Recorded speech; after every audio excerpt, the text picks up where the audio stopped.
You remember the endless, venomous disputes over land boundaries, timber rights, and church taxes. Families like the Putnams and the Porters waged generational proxy wars through the local courts, fighting over every square inch of marshland and every voice in the selection of the town's minister. By the time Reverend Samuel Parris arrived in the village, the community was already a dry powder keg of old grudges, unpaid debts, and family feuds. Parris, a failed merchant turned clergyman, did not heal these divisions. He weaponized them.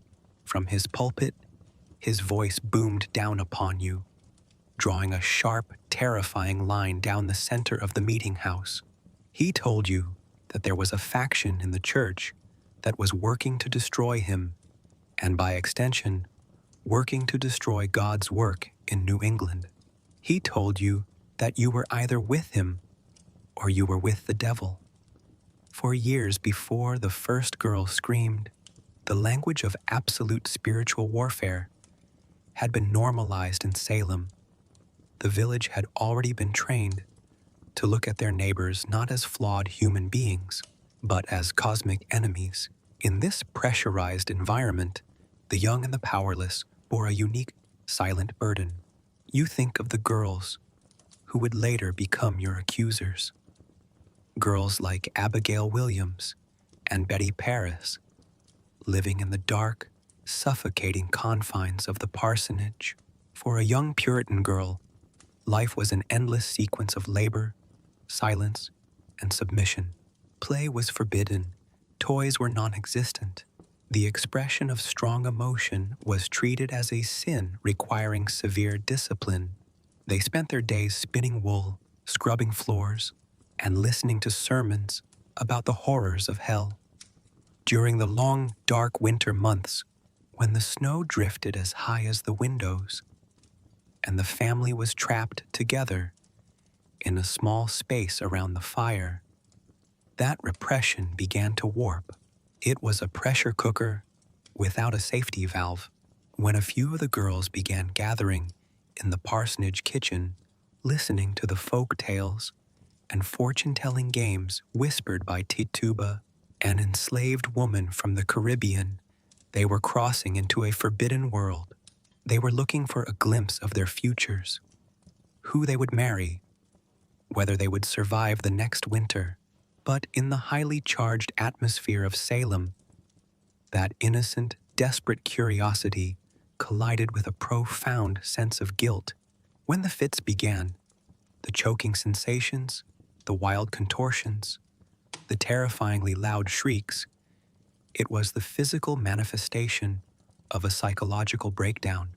The community, unable to understand the depths of its own collective trauma and repression, looked at the weeping, twisted bodies of its children and saw only one explanation.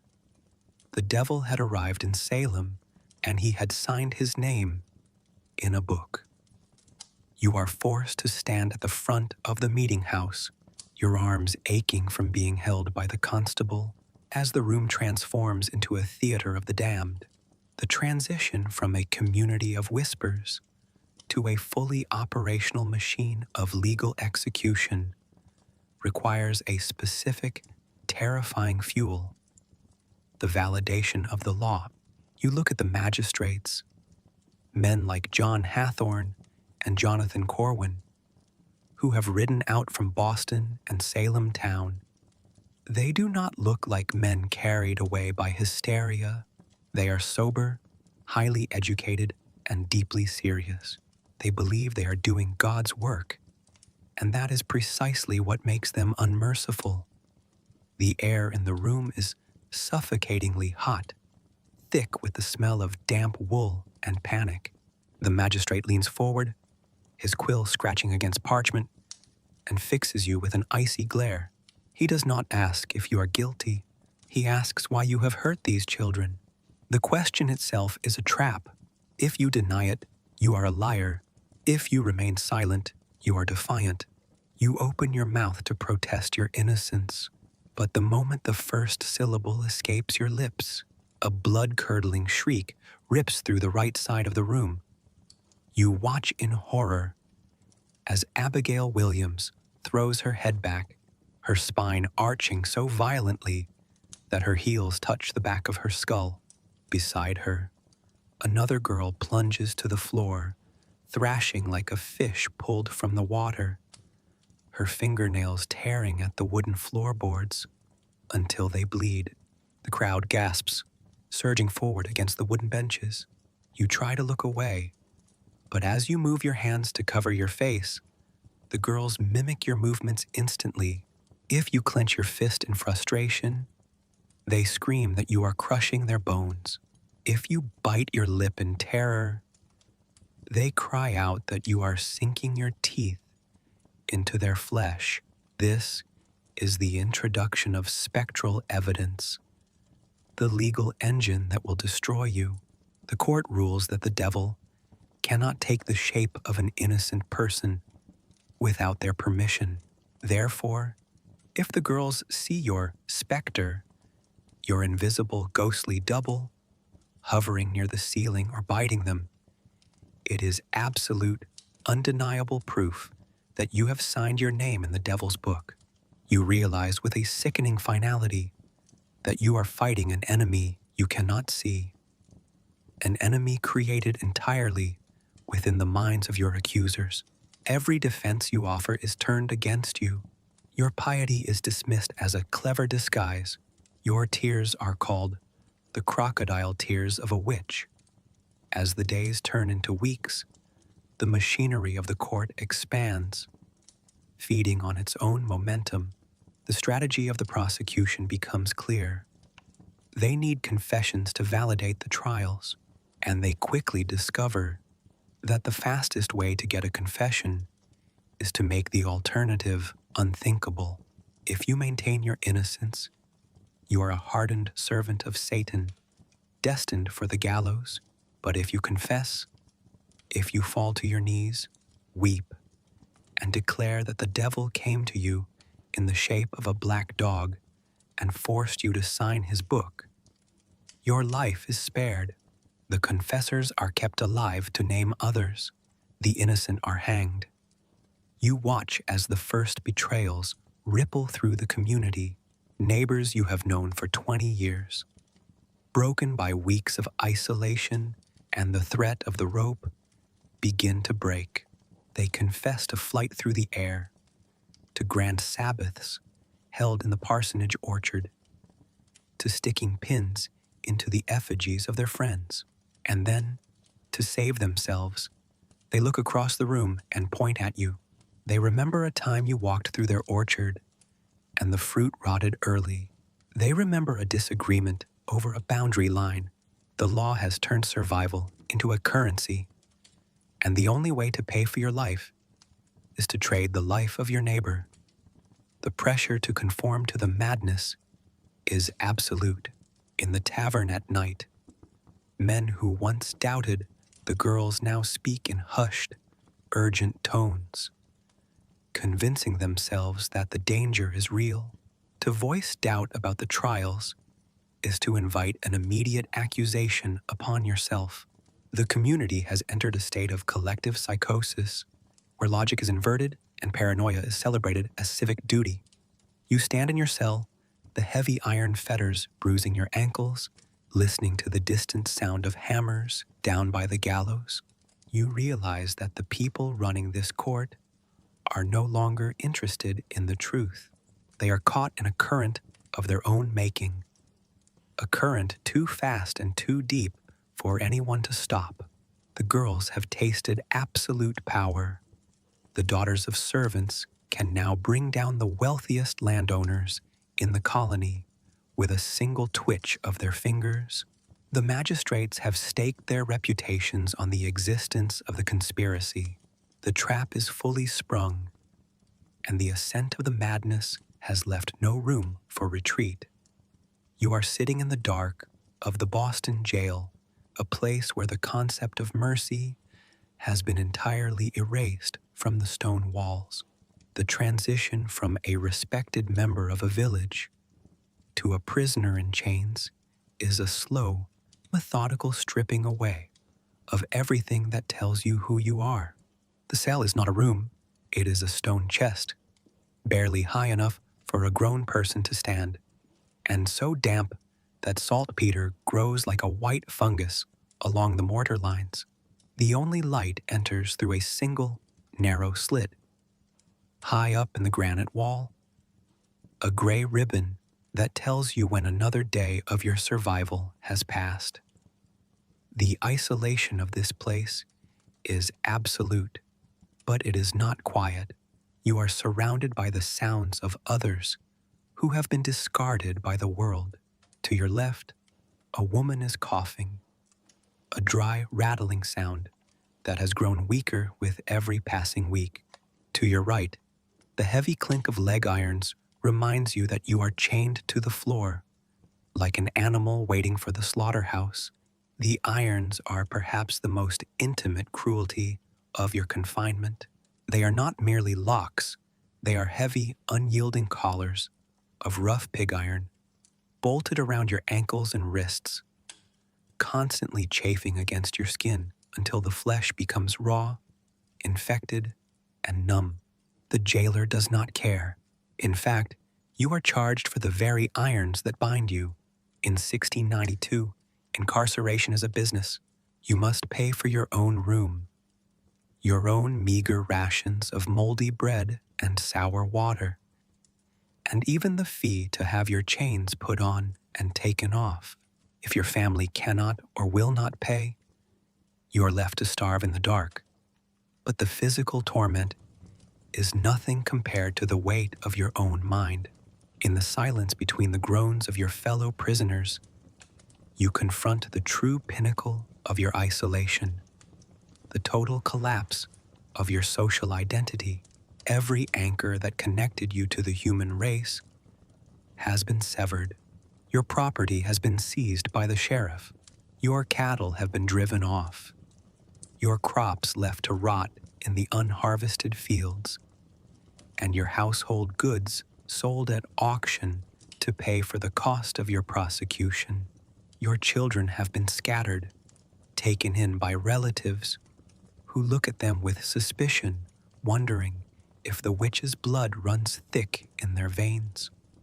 You are listening to the sound of wool scraping against a wooden floorboard, a sound so soft it should be meaningless, but tonight it carries the weight of a death sentence.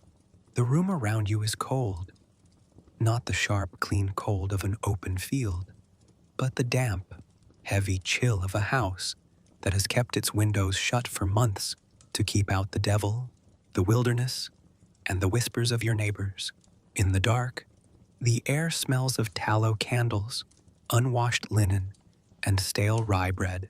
It is February in Massachusetts, 1692, and the ground outside is frozen solid, a hard, unyielding crust that locks you into a valley of isolated timber homes. You lie perfectly still beneath a heavy, coarse blanket, your eyes wide open, staring at the exposed beams of the ceiling. You can hear your own breath, shallow and rapid, but more frighteningly, you can hear the silence of Salem. It is a silence that isn't truly empty. It is thick with anticipation. For weeks, the air in this settlement has been curdling. A sickness has taken hold of the minister's house. Strange fits, twisted limbs, and screams that do not sound human. At first, it was whispered about in corners, a private tragedy of the Reverend Paris. But now the whispers have mutated. They have crawled out of the parsonage, slid down the icy roads, and pooled in the corners of every tavern and meetinghouse. The girls are pointing fingers. They are throwing their bodies to the floor, foaming at the mouth and naming names. You realize, with a cold sickness in your stomach, that the town is no longer looking for a disease. They are looking for a neighbor. The paranoia in Salem does not burst forth like a sudden fire. It rises like a slow, freezing tide. It begins with the smallest, most insignificant fragments of daily life. A look prolonged a second too long at the meeting house, a cow that goes lame 3 days after you argued over a property line, a pot of milk that turned sour on a morning when you walked past a kitchen window without saying good day. In a community this tightly wound, bound by a faith that sees the physical world as a literal battlefield between God and Satan, nothing is an accident. Every misfortune is a deliberate act of malice, and every neighbor is a potential agent of the abyss. You try to remember the last time you spoke sharply to someone. Was it yesterday at the well? Was it 3 weeks ago when you refused to lend your iron kettle to the woman down the road? In the quiet of the midnight hour, your memory becomes your worst enemy.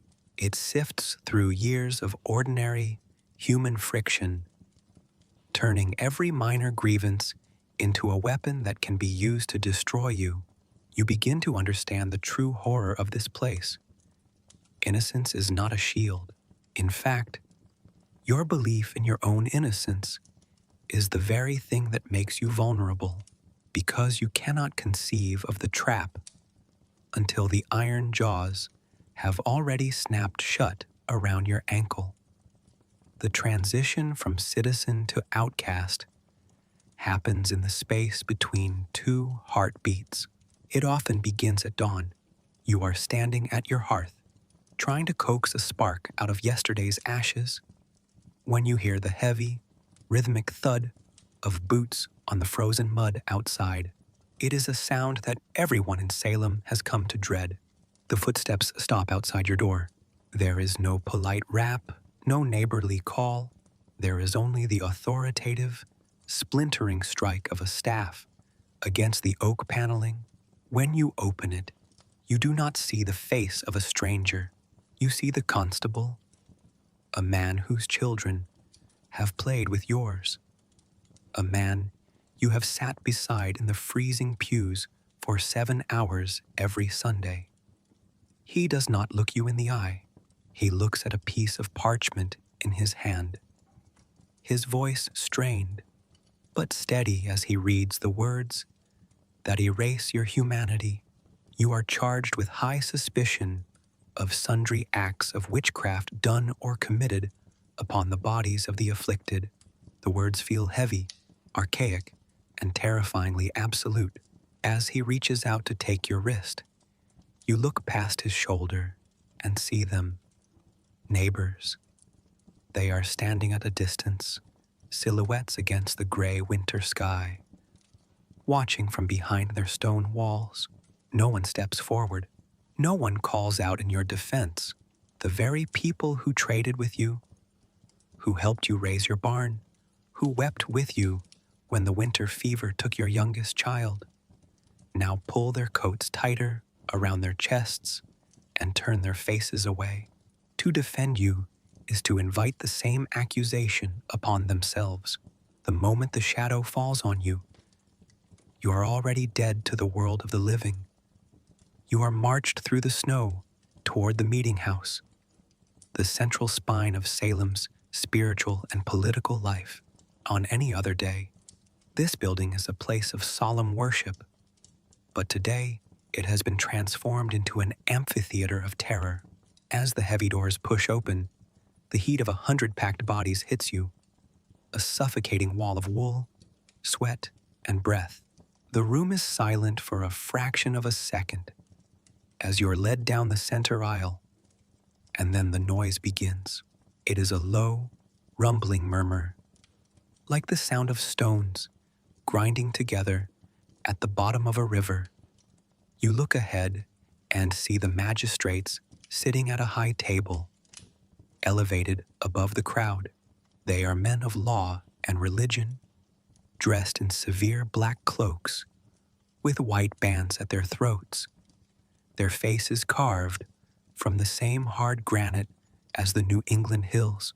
But your eyes are drawn irresistibly to the side of the room where a group of young girls sits. They are the center of the universe now. They sit quietly at first, their faces pale, their eyes dark and intense. You know these girls. They are the daughters of your peers, girls who used to spin wool and fetch water.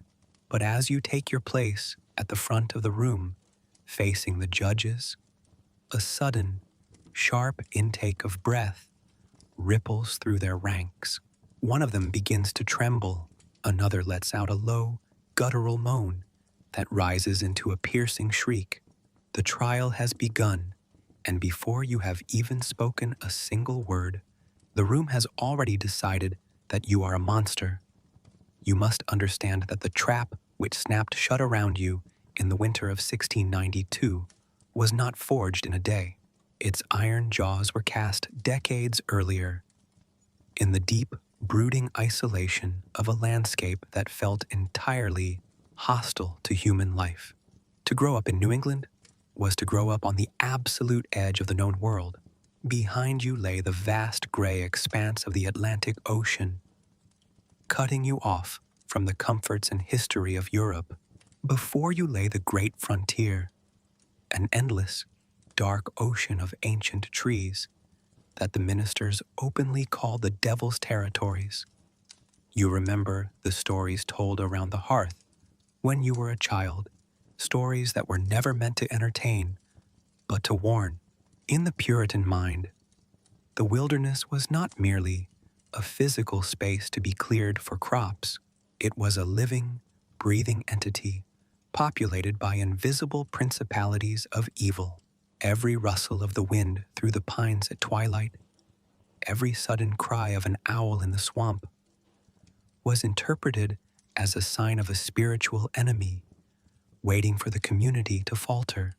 You grew up watching your parents scan the tree line, not just for shadows, but for the French and the indigenous warriors who had, in recent memory, burned neighboring settlements to ashes.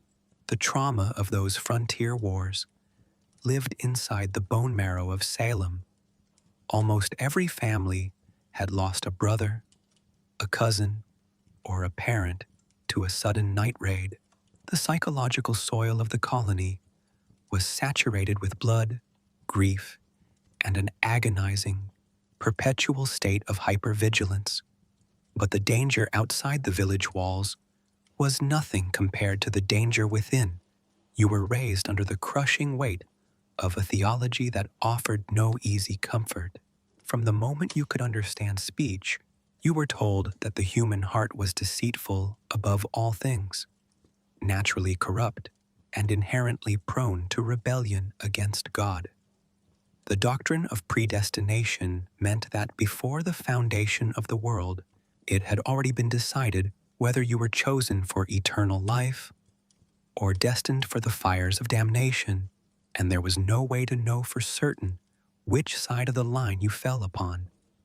This created an atmosphere of profound, internal torment. You learned to watch yourself with a cold, clinical suspicion. Every passing thought of anger, every flash of envy toward a neighbor who possessed a finer horse or a more fertile piece of land was not just a human flaw. It was a potential crack in your spiritual armor where the adversary could insert his wedge. You watched your neighbors, and your neighbors watched you, because in a holy commonwealth, the sin of one citizen could bring down the wrath of God upon the entire collective. If a drought withered the corn, or if a smallpox epidemic swept through the children, it meant someone in the congregation was harboring a secret wickedness. Community survival depended on mutual surveillance. Privacy did not exist. It was viewed as a dangerous luxury, a dark corner where the soul could rot unnoticed. As you grew older, you watched Salem split along lines of invisible, bitter fractures. The map of the town was a map of deep-seated resentment. There was Salem Town, the wealthy, bustling port on the coast, where merchants grew rich trading sugar, molasses, and timber. And there was Salem Village, The inland agricultural community where you lived. The village was a place of hard, unyielding labor, where men broke their backs plow deep in rocky soil, watching the town merchants grow wealthy without dirtying their hands. You think of your spouse, your siblings, your lifelong friends, and you realize that you are completely alone in this battle. To love you is dangerous. To visit you is to invite the eyes of the magistrates upon oneself. You are a biological hazard in a spiritual war. You begin to experience a strange, terrifying detachment from reality. When you look at your reflection in a puddle of greasy water on the cell floor, you hardly recognize the hollow eyes, the sunken cheeks, and the matted hair staring back at you. You begin to understand how some of the accused eventually break down and believe their own indictments. When the entire world, your church, your government, your neighbors, and your family tells you that you are a monster, the mind begins to fracture under the strain of its own isolation, whispering that perhaps, in some forgotten moment of darkness, you did sign the book. The worst moments come when the jail door grinds open at night and the jailer enters with his lantern, escorting a group of examiners. These are not judges or ministers. They are a committee of local matrons, women you have seen at spinning bees and childbed midwiferys. They do not come to speak to you. They come to strip you naked. You are forced to stand in the freezing air, illuminated by the guttering yellow light of a tallow candle, as their cold, rough hands search every inch of your body. They are looking for the witch's teat, any mole, skin tag, scar, or birthmark that can be construed as a physical sign of your pact with the devil. They carry long, brass pins. When they find a spot they find suspicious, they drive the pin deep into your flesh to see if it bleeds or if it is numb to pain.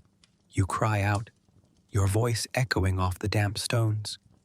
But your pain is not registered as human suffering. It is logged as evidence. If you do not bleed, it is proof of the devil's mark. If you do bleed, they simply move on to the next inch of your skin.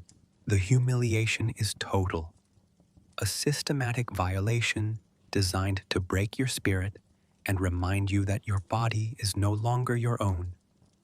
It belongs to the state, to the church, and to the fire. As the summer heat settles over the colony, the air in the jail becomes thick, putrid, and sweet with the smell of dysentery and rotting wounds. You lie on your side, the iron collar pressing into your collarbone, watching the dust motes dance in the single beam of sunlight from the high window. You realize that the world outside is continuing without you. The sun is shining on the salt marshes. The tide is coming in at Salem Harbor. The men are cutting the salt hay. They are living ordinary lives, while you have been cast into an alternate dimension of existence, a purgatory of iron and stone. You are completely forgotten by the living, remembered only by the prosecutors, who are drawing up the final indictments for the next session of the court. The isolation has reached its peak. You no longer hope for an acquittal. You no longer pray for a miracle. You pray only for an end to the silence, even if that end comes with the sound of a cart rolling toward the top of Gallows Hill. You are shaken awake by the violent rattling of your cell door. The time for waiting is over. The air of late summer is heavy, thick with the scent of ripening apples and the low, ominous hum of cicadas. But as you are dragged out into the daylight, the world feels completely hollow. Your legs, weakened by months of confinement and the constant friction of iron, buckle beneath you as you are lifted into the back of an open wooden cart. Beside you sit others, a respected grandmother whose memory is failing, a rugged farmer who refused to acknowledge the authority of the court, a young mother weeping silently into her apron. The cart begins its slow, agonizing crawl through the packed streets of Salem, moving toward the rocky, barren elevation known as Gallows Hill.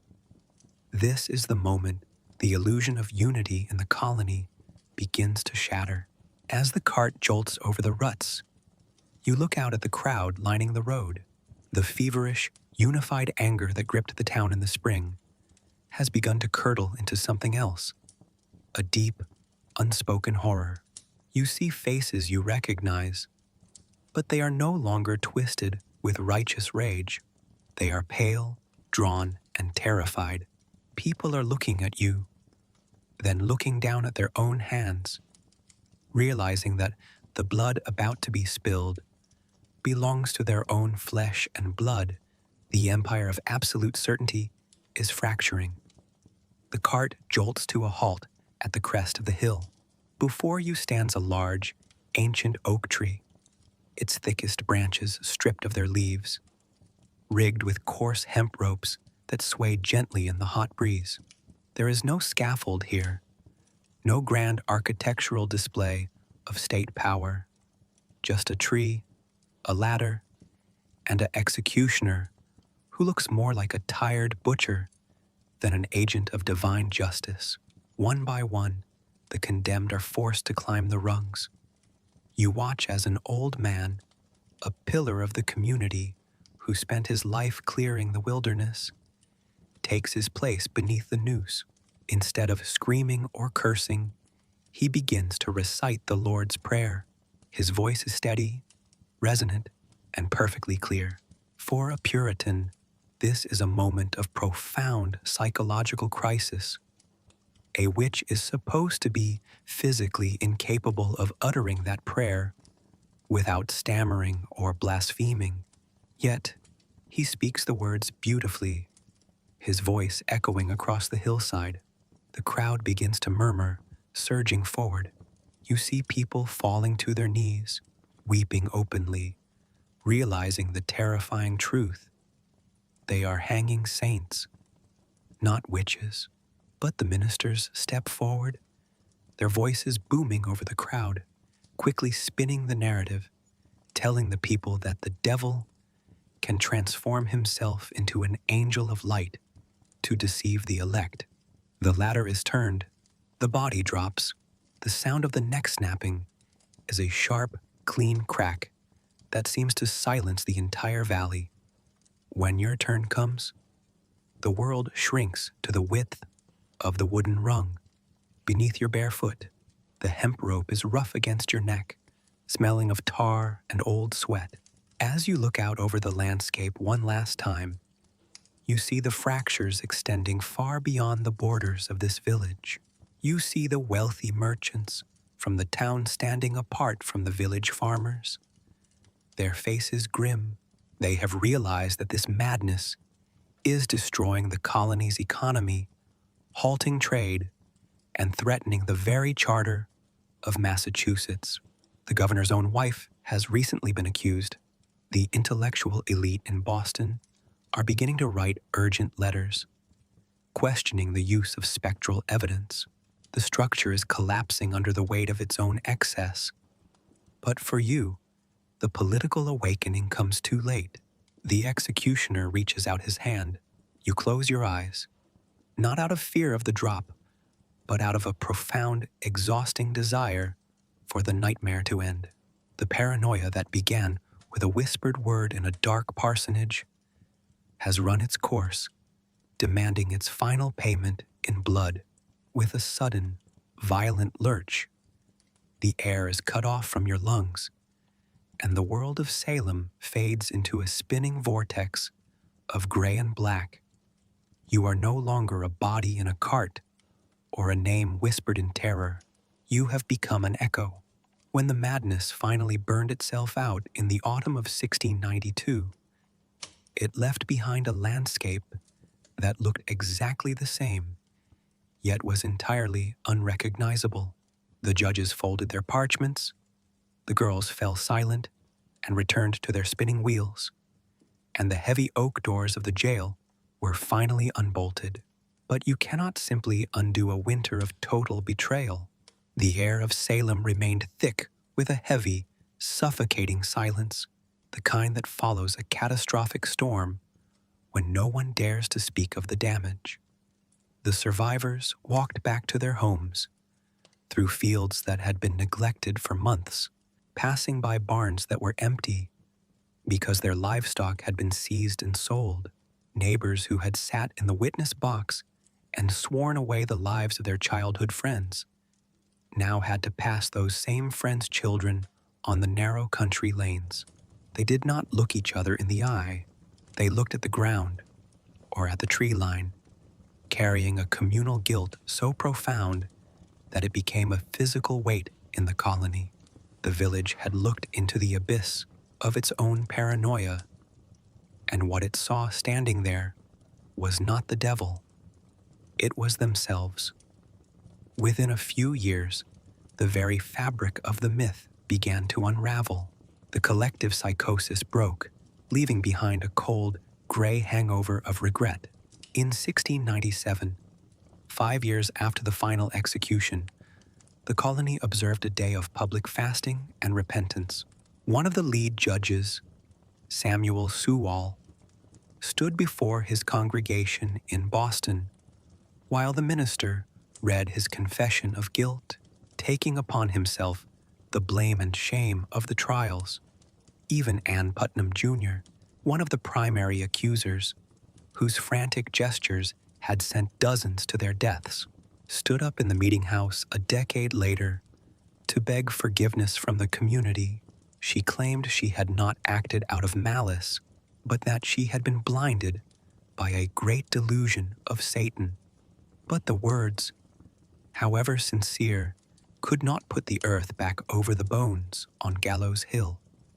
The families of the victims refused to let the memory sleep. They demanded restitution. They demanded the clearing of their names, and they demanded that the court admit its legal murder. The colony was forced to systematically reverse the attainders, erasing the legal stain of witchcraft from the names of the dead, effectively admitting that the government had acted as the executioner of the innocent. As the decades drifted into centuries, the physical reality of Salem faded into the realm of folklore and literary ghost stories. The rocky crest of Gallows Hill was built over, its exact location hidden for generations by houses, streets, and the creeping sprawl of a modern world that wanted to forget where the gallows had stood. The severe black cloaks of the Puritans became costumes, and the genuine, existential terror of a community fighting for its spiritual survival was commercialized, turned into a tourist attraction of neon signs and plastic broomsticks. But beneath the commercial veneer, the true psychological legacy of 1692 remains entirely intact. The event became the defining American metaphor for ideological manipulation and collective fear. Whenever a society finds itself under immense pressure, whether from the threat of war, disease, or rapid cultural shifts, the ghost of Salem rises from the soil. The mechanics of the witch hunt never change. Only the names of the witches do. The human brain, when saturated with fear, still looks for a neighbor to blame, still invents invisible enemies, and still demands a public sacrifice to restore its sense of control. You realize that the true horror of Salem is not that the people of 1692 were uniquely evil or exceptionally ignorant. The horror is that they were entirely normal. They were decent, hard-working, deeply religious people who loved their children and wanted to protect their community. They were driven by an excess of virtue, a desire for absolute security that ultimately blinded them to their own capacity for cruelty.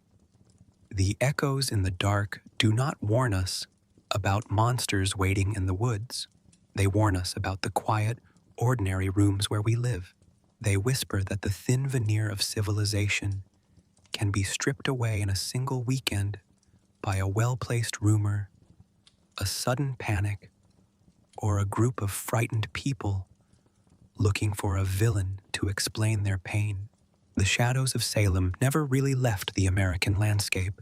They simply went dormant, waiting for the next cold winter when the air turns sour and the whispers begin again. You can let go of the breath you have been holding now. The long, agonizing winter of 1692 has finally drawn to its close, and the heavy, suffocating air of the meetinghouse is fading away into the absolute, undisturbed stillness of the night. The sharp, frantic scratching of the judge's brass quills has ceased. The high-backed wooden benches, where the village once sat in terrifying, collective judgment, stand empty, their pine boards reflecting nothing but the dimming shadows of a dying fire. The accusers have finally fallen silent, their piercing screams and terrifying contortions dissolving into the quiet, forgotten dark of history. The heavy iron fetters that bruised your ankles, that bit relentlessly into your wrists during those endless months of isolation in the damp stone jail, have been unlocked, slipping from your skin with a cold, metallic ring before being cast aside into the dust. The trial is over. The madness has run its course, and the valley is settling into a quiet, restorative peace. The cold, hard mud of Salem is slowly, methodically softening beneath a gentle, late-season rain. It is a slow, rhythmic rain that falls like a benediction across the New England landscape, washing away the deep-set footprints of the constables, the frantic tracks of the crowd, and the heavy ruts left by the wooden carts that climb the rocky path to the ridge. The land is reclaiming itself, healing its own wounds. As the water sinks deep into the dark soil, the landscape is returning to what it was before the hysteria took root. Just rolling hills, ancient trees, and silent stone. You are safe now, far removed from the sharp whispers that used to pool in the corners of the taverns, entirely free from the frantic accusations and the psychological terror of the courtroom. The past is a country you have traveled through, a dark and arduous wilderness, and its heavy borders are now closing behind you, locking away the paranoia, the betrayal, and the deep pain where they can never, ever reach you again. You look out one last time at what the ministers used to call the great frontier, but the dark, endless ocean of pines no longer looks hostile or full of invisible, predatory enemies. It is no longer viewed as the devil's territories, waiting to swallow the holy commonwealth. It is simply a forest, vast, quiet, and timeless, falling asleep beneath the immense, protective blanket of the midnight sky. The heavy oak doors of the timber homes are shut tight tonight, not out of a desperate, clawing fear to keep out the adversary, but to cradle the gentle warmth of the hearth fires as they burn down to soft, glowing embers of deep orange and ash. The entire settlement, from the wealthy merchant houses of the town to the simple rocky farms of the village, is settling into a deep, uninterrupted rest. The silence that fills the air is no longer thick with suspicion. It is a silence that is finally clean, empty, and remarkably light. You feel a profound, overwhelming sense of release, a heavy weight lifting from your chest that you have carried for miles through every dark street and frozen corridor, the desperate need to defend your own humanity, the constant, agonizing drive to remember every sharp word spoken at the well, or every broken boundary line from years past. has completely vanished. The record is clear. In the grand ledger of time, where human errors fade into insignificance, your innocence is known, your quiet suffering is honored, and your name has been restored to the light. There is nothing left for you to fight, nothing left for you to fear, and no more unanswerable questions to face. The world outside, with all its complex politics and human frailties, can manage its own shadows now. You have done your part, you have endured the trial, and your long, exhausting vigilance is no longer required. The rhythmic, slow breathing of the earth takes over the remaining silence of the room. It matches your own breath now, slow, deep, and perfectly steady, a calm cadence that anchors you to the peaceful present. The sharp, terrifying images of the past year, the severe black cloaks of the magistrates, the flickering, dim light of the tallow candles in the jail, the rocky, barren crest of Gallows Hill, are drifting away from your mind like faint wood smoke carried off by a gentle midnight breeze. They are losing their sharpness, losing their power to hurt, becoming nothing more than distant stories told at the very end of an incredibly long, exhausting day.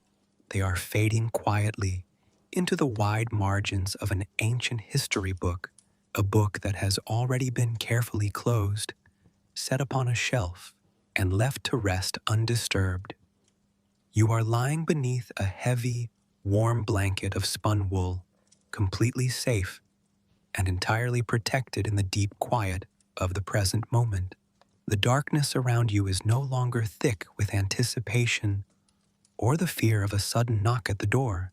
It is a soft, protective velvet that wraps around you, inviting you to finally close your tired eyes. Let the lingering thoughts of the day, the memories of old grievances, and the noise of the world dissolve into the quiet dark. Let the mind stop its endless, anxious sifting and searching for meaning. The distant echoes of Salem have grown faint, turning into a low, comforting hum, a gentle, rhythmic vibration that carries you further and further away from the heavy demands of the waking world. Think now of the earth beneath you, deep and unyielding, untroubled by the brief, frantic lives of men.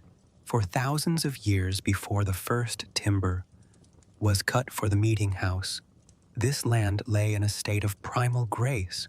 The snows of winter arrived, blankets of white drifted through the valleys, and the spring thaws always followed, entirely indifferent to human theology or human fear. The seasons do not judge. The rain does not choose where to fall based on guilt or innocence. It simply falls, soothing the parched earth, softening the sharp edges of the granite rocks, and encouraging the deep roots of the pines to stretch further into the dark, nourishing ground. You are part of this rhythm now, a quiet participant in a cycle that is ancient, silent, and endlessly patient. Let your thoughts sink into that same deep earth. Imagine the silence that exists beneath the frost line, where the roots of the world rest in perfect stillness, waiting for the gentle warmth of a distant sun. There are no arguments there over property lines, no accusations hurled across courtroom aisles, no terrified glances shared between old friends.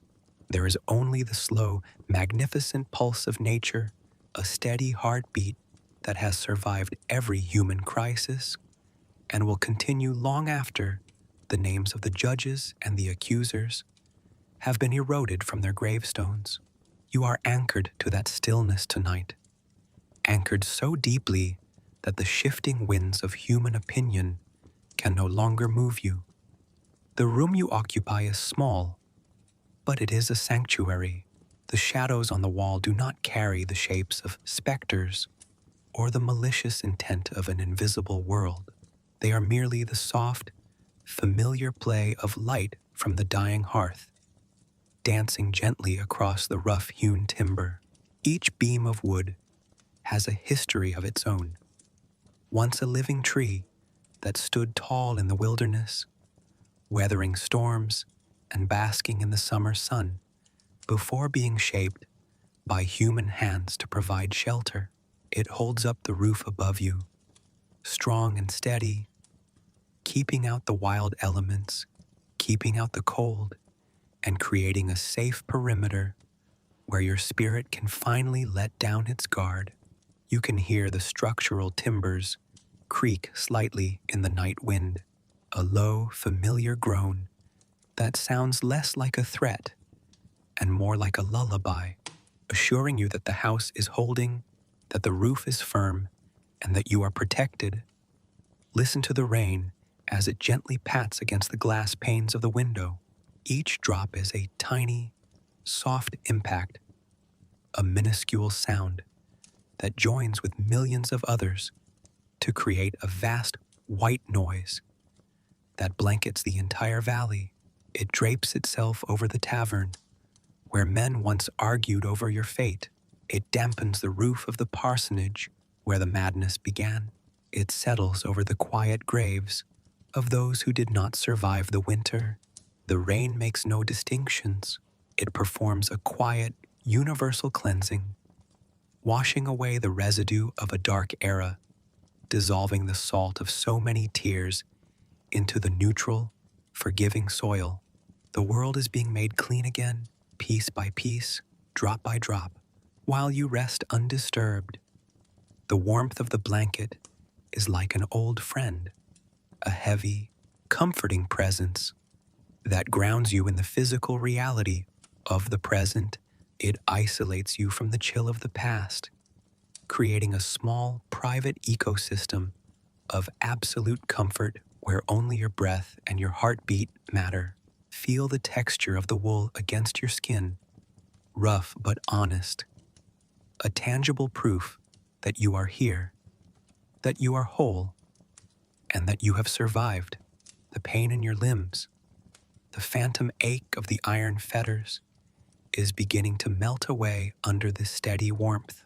The blood flows smoothly through your veins, unhindered by chains, carrying a deep, soothing relaxation to every muscle, every joint, and every nerve that has been tense for months. Your shoulders, which have carried the invisible posture of a defendant for so long, can finally drop. The muscles in your neck can loosen their grip. Your jaw, clenched through countless hours of cross-examination and terrifying silence, can relax completely. There is no one to answer to tonight, no judge to placate, no neighbor to convince of your purity. Your existence requires no explanation, no legal brief, and no theological justification. You are simply here, breathing in the quiet dark, a living testament to endurance, deserving of the rest that is now rising to meet you. Think of the long line of ancestors who walked before you, who crossed oceans and built lives in difficult, unyielding places. They too knew fear. They too faced winters that seemed like they would never end, and nights where the dark felt entirely too vast. Yet, they laid down their heads at night, closed their eyes, and trusted the morning to arrive. They passed through their own storms and left behind a legacy of survival that flows through your very blood. You are a continuation of that strength, a resilient branch of an ancient tree that has bent in the gale but did not break. The storm that swept through Salem was fierce. It tore away many leaves and broke many branches, but the trunk remains, grounded in a truth that no courtroom could ever alter. The memories of the trial are no longer a sharp, jagged glass in your mind. They are turning into smooth river stones, rounded by the constant, gentle flow of time. They sink to the bottom of your consciousness, heavy but still, no longer capable of cutting your thoughts as they drift past. You can look at them from a distance now, without panic, without anger, recognizing them merely as events that occurred in a specific chapter of your life, a chapter that has reached its definitive, absolute end. The book has moved on, the page has been turned, and the text that lies before you now is unwritten, a wide, peaceful space of pure potential. The silence of the midnight hour expands, filling the room like a rising tide of tranquility. It flows into the corners, under the door, and settles over the bed, smoothing out the wrinkles of your anxiety. In this space, time loses its frantic, linear drive. There is no tomorrow to worry about, no yesterday to regret. There is only the vast, luxurious expanse of the now. The seconds do not tick away like a countdown. They expand into wide pools of quiet, inviting you to linger in the stillness, to float on the surface of an absolute, uncomplicated peace. The night is a great equalizer, stripping away the titles, the wealth, and the accusations that divide men during the day. In the dark, the judge sleeps no differently than the prisoner. The accuser rests in the same quiet obscurity as the accused. The labels that the town pinned to your name have no meaning in this room. You are not a witch. You are not a saint. You are not a suspect. You are simply a human being, fragile but enduring, resting at the end of a long journey. The dark protects your anonymity, hiding your wounds, masking your scars, and offering you a clean slate where you can simply exist without consequence. Let your mind drift away from the specific valley of Salem, away from the wooden houses and the rocky paths, up into the high, cool atmosphere of the night. Look down in your mind's eye at the colony of Massachusetts, a tiny ribbon of human lights clinging to the edge of an immense dark continent. From this height, the disputes over land look like nothing more than the scrawls of children in the sand. The fierce theological arguments sound like the faint humming of distant insects. The terror of the courtroom shrinks into a microscopic point of brief, passing friction. The world is so much larger than the fears of Salem. The stars above, burning with a cold, ancient brilliance, have watched civilizations rise and fall for millennia, completely untouched by the anxieties of the people below. They shine down on the valley tonight with a neutral, peaceful light, a reminder of the enduring order of the universe. You are a part of that larger universe, a small but essential note in a grand unfolding symphony. The turbulence of the past year was just a brief dissonance, a temporary distortion that has now resolved itself back into the beautiful, steady chord of existence. The balance has been restored. The light has returned to its proper place, and the darkness is no longer a threat. It is a comfort, a necessary shadow that allows the weary traveler to finally lay down their head and sleep. The breathing of the world is a slow, steady tide, a rhythmic rise and fall that carries you along with it. With every exhalation, you let go of another grain of tension, another fragment of a bad dream, another memory of a pointing finger or a harsh voice. With every inhalation, you draw in the cool, clean air of the rain-washed night, filling the empty spaces of your spirit with a deep, refreshing quiet. The air travels deep into your chest, expanding your lungs, cooling your mind, and smoothing away the last remaining ridges of thought. Your eyelids feel heavy, weighted down by the natural, irresistible gravity of a long-delayed exhaustion. It is a pleasant heaviness, a signal from your body that the work of survival is done and the time for restoration has arrived. Do not fight the weight. Do not try to hold on to the shore of consciousness. The water of sleep is warm, deep, and perfectly safe, rising gently around you, inviting you to let go of the edge and drift out into the calm, dark current. The images fade completely now. The severe black cloaks dissolve into the night. The courtroom vanishes into the mist. The sound of the rain becomes a faint, distant whisper that lives on the very edge of your awareness. There is nothing left but the warmth of the blanket, the slow cadence of your breath, and the immense, beautiful serenity of the quiet room. You have walked through the valley of the shadow. You have faced the madness of men, and you have come out the other side into a peace that cannot be shaken. The night will hold you safe until the morning arrives. But for now, the morning does not exist. There is only the dark, the warmth, and the stillness. Slide gently, effortlessly, into the final slumber. Let the world go. Let the history rest. Good night.